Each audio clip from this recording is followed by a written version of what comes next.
A pleasant day, everyone. This is Rodelina Bitado, your reporter for today, a BS Ed English first year student here at Mindanao State University, Buug campus. This is the continuation of Chapter 6, Learners with Additional Needs, and now we are in Part 4 of this topic, which is Learners with Difficulty Communicating. This topic is divided into four categories. First, definition, types of communication impairment and disorder. Second, identification.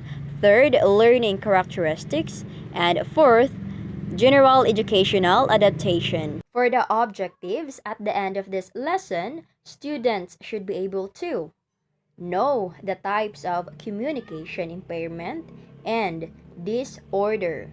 Identify communication difficulty. Know how do specialists determine a speech and language problem. And recognize learning characteristic and general adaptation for the learners with difficulty communicating. Introduction. Some learners are observed to have difficulty communicating, either verbally expressing their ideas and needs, and or in understanding what others are saying. Some may have had a clinical diagnosis of a disability, while others display developmental delays and difficulty in the speech and language domain. To have a clearer understanding of students who have difficulty communicating, we will begin with a definition of communication and its accompanying concept, how learners with communication difficulties are identified, their learning characteristic, and ways how to help them manage and become successful in an inclusive setting. So please sit back, relax, and enjoy learning. For the first category, definition, types of communication impairments, and disorders. Now, what is communication? Communication is the interactive exchange of information, ideas, feelings, needs, and desires between and among people. That is according to Hayward. Communication is used to serve several functions, particularly to narrate, explain, inform, request, or even demand and express feelings and opinions. Therefore, communication is essential to individual in order for us to be understood. How is speech different from language? What is speech? Speech is the expression of language with sounds or oral production. Speech is produced through precise physiological and neuromuscular coordination. What are they? First, respiration. It is an act of breathing. Second, phonation, the production of sound by the larynx and vocal folds. And third, articulation. What is articulation? It is use of lips, tongue, teeth, and hard and soft palate to speak. While language, it is used for communication, a formalized code used by a group of people to communicate with one another that is primarily arbitrary. According to Hayward, people decide on symbols, their corresponding meaning, and rules that make up a language. Speech impairments are communication disorders. This is communication disorders such as stuttering, impaired articulation, and language or voice impairment. Such disorders are significant enough that they can adversely affect a student's academic performance. To know deeper, we have four basic types of speech impairment. What are those? First, articulation. Second, phonological. Third, fluency. And fourth, voice disorder. First, articulation disorder. So, what is the description? A child is unable to produce a given sound physically. Severe articulation disorder may render a child's speech unintelligible. Examples are substitutions, omissions, distortions, and additions of speech sounds. Example for the statement, I want a blue lollipop. For the child who has articulation disorder, it goes, I want a boo wowie pop. Can I get 3 bananas? And for the child who has articulation disorder, it goes, an I eat tea nanas? That is the example of a student who have articulation disorder. Second, phonological disorder. A child produces multiple patterns of sound errors with obvious impairment of intelligibility. There is also noted inconsistent misarticulation of sound. Example, sometimes a child is able to articulate it but not in other words. Like for instance, hot pie is good. And for the child who has phonological disorder, it goes, cat pie is tood.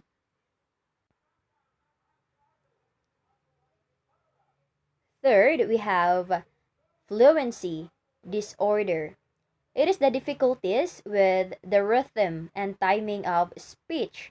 Stuttering is an example marked by rapid-fire repetition of consonant or vowel sounds, especially at the beginning of words.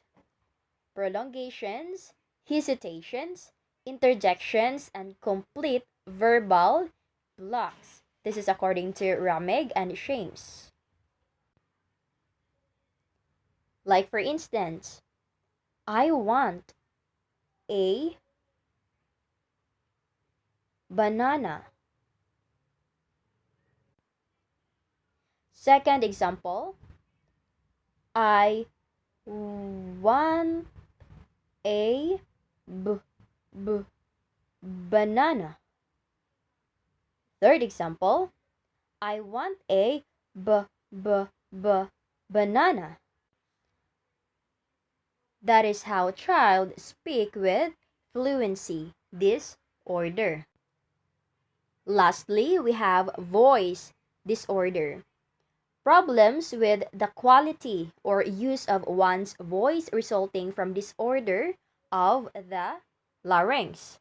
Voice may be excessively hoarse, breathy, or too high pitch, like for instance, intonation disorder, breathiness, hoarseness, and hypernasality of voice. We are now in language disorders. So it involves problems in one or more of the 5 components of a language and are often classified as expressive or receptive. Language disorders are characterized by persistent difficulties in acquiring use of a language that result from deficits in comprehension that include reduced vocabulary, limited sentence structure, and impairments in discourse that limit a child's functioning. This is according to American Psychiatric Association.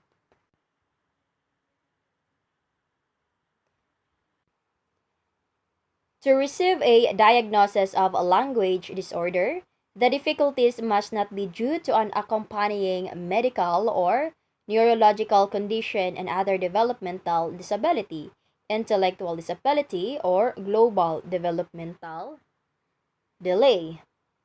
Types of language disorder. We have expressive, receptive, and the combination of expressive and receptive disorder. What is expressive language disorder?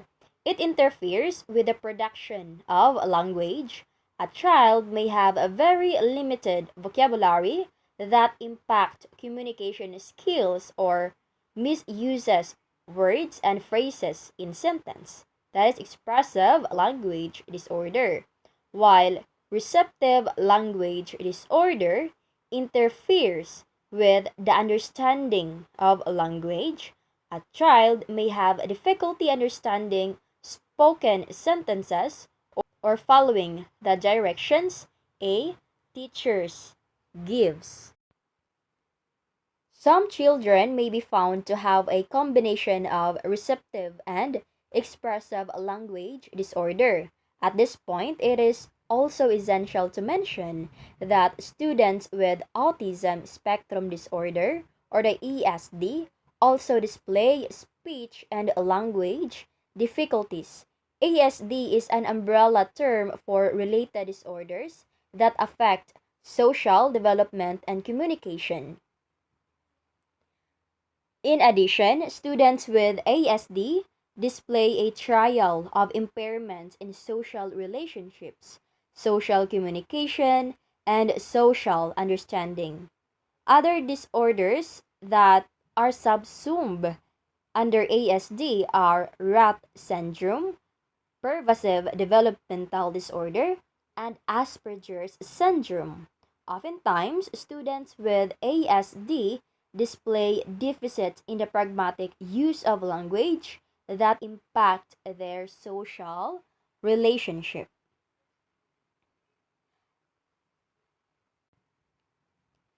Moving on, we are now in the second category of this topic, the identification. Now, what is communication difficulty? Communication difficulty is oftentimes one of the most common red flags observed by family members, daycare workers, and early childhood teachers.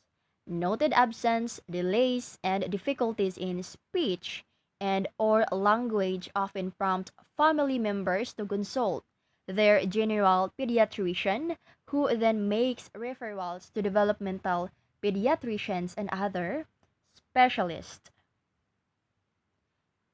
To screen children with communication difficulties, early childhood professionals use questionnaires and developmental checklists to determine the severity of the delay as compared with typical language development.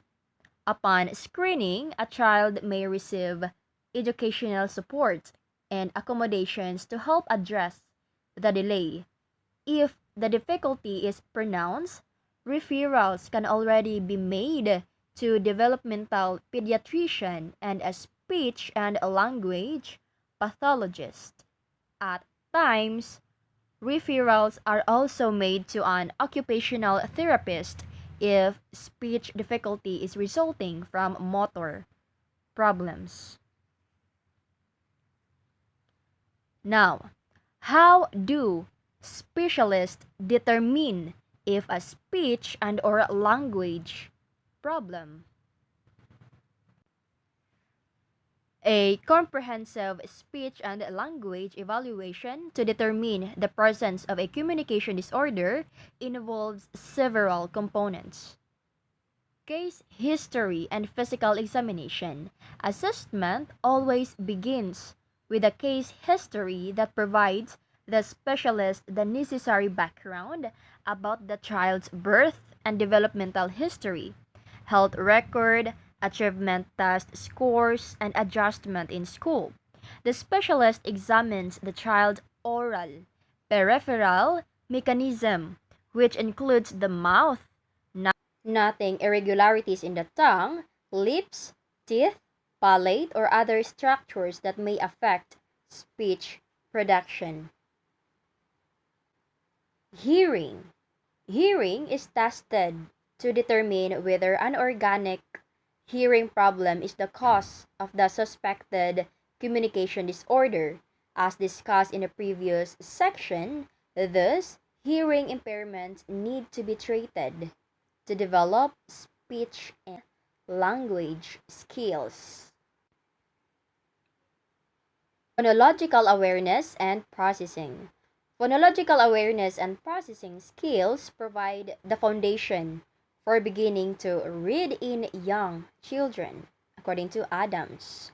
Children with difficulties in processing sounds in language as well as in hearing, segmenting, and identifying phonemes in words may experience problems with expressive and receptive spoken language as well as in learning how to read. Language samples and observation. In a natural setting, language difficulties may also be identified through play-based authentic assessment, where a specialist plays with a child during which spontaneous speech and verbalizations can be elicited. Observations in natural settings, such as a child's home or school, allows the specialist to sample the child's language in daily activities and observe parent and child interaction and communication as part of holistic assessment. These are used to supplement assessment information gathered in clinical settings. Learning characteristics. Children with communication disorders frequently struggle across social settings, whether at home, school, or in other places in the community. Some of the difficulties that characterize communication disorders are presented in table. We have two types of language difficulties: the expressive and receptive. In expressive language difficulties, the children has limited vocabulary, incorrect grammar or syntax, expressive repetition of information, difficulty in formulating questions, and difficulty constructing sentences. While receptive language difficulties, following oral directions, understanding humor or figurative, have the difficulties in language, comprehending compound and complex sentences, and responding to questions appropriately. Children with communication disorders may also experience behavioral difficulties because they struggle in expressing their needs and ideas. Some children resort to inappropriate behavior out of frustration or to get the attention of significant others. For instance, a 5 years old child with expressive language disorder may resort to grabbing toys and hitting his peers who try to take the toy he was playing with the day before, while typically developing children will be able to say, "May I please borrow?" or "It's my turn now." A child with communication difficulties may not be able to utter this accurately and instead resort to using actions resulting to physical aggression. Thus, it is essential that teachers and professionals take this into consideration when working with children with communication disorders and difficulties. Such feelings of frustration may even become worse when peers or adults are unable to understand them.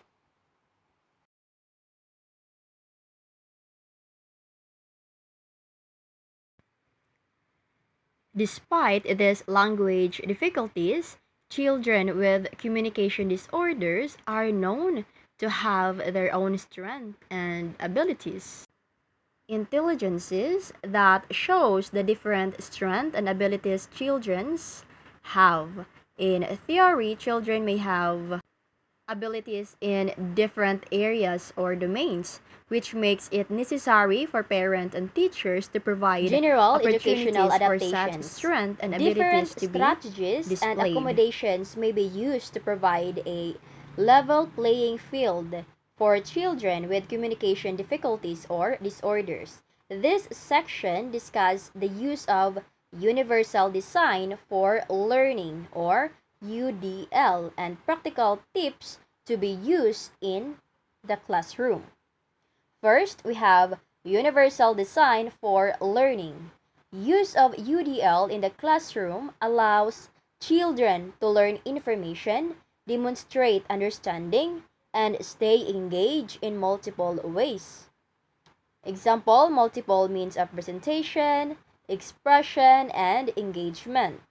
Because of weaknesses resulting from communication difficulties or disorders, teaching and learning practices as well as assessment should be presented in different modalities, such as visual, auditory, and kinesthetic motor or tactile.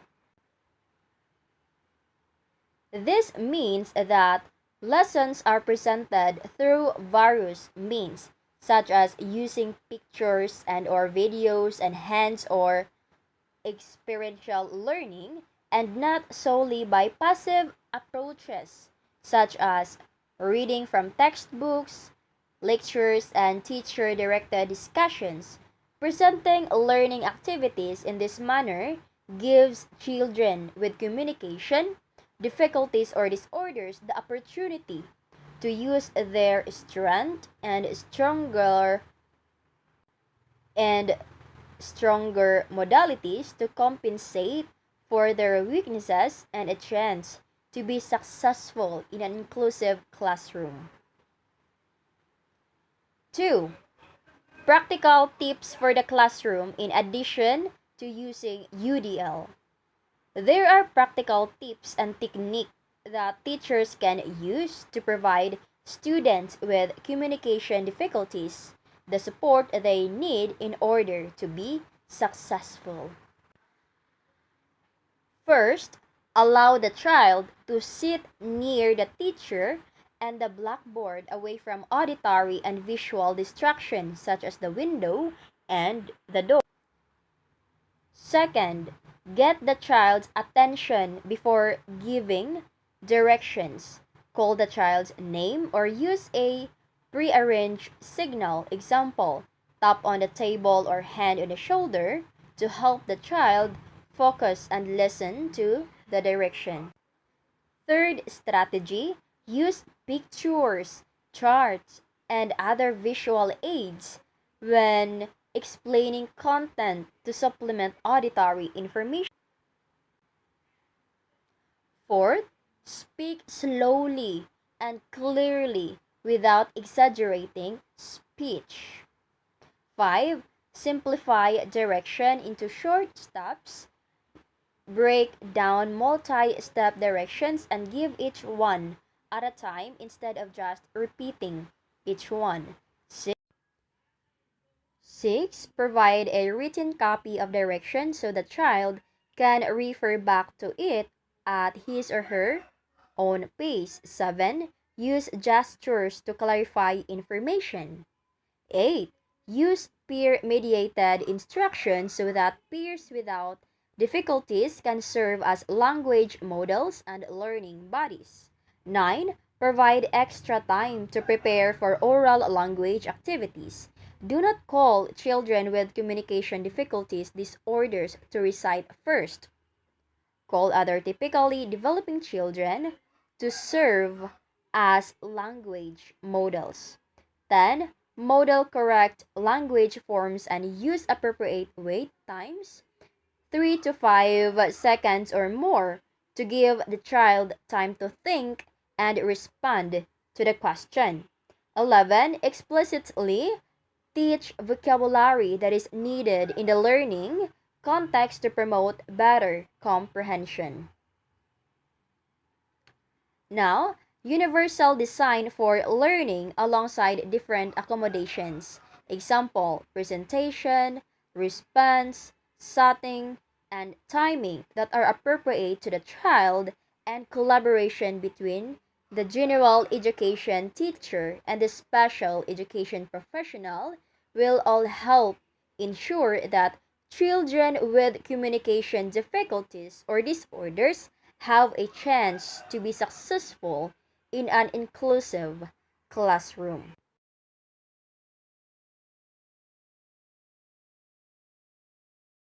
That would be all for today. Once again, I am Rodelina Tado. Thank you for listening.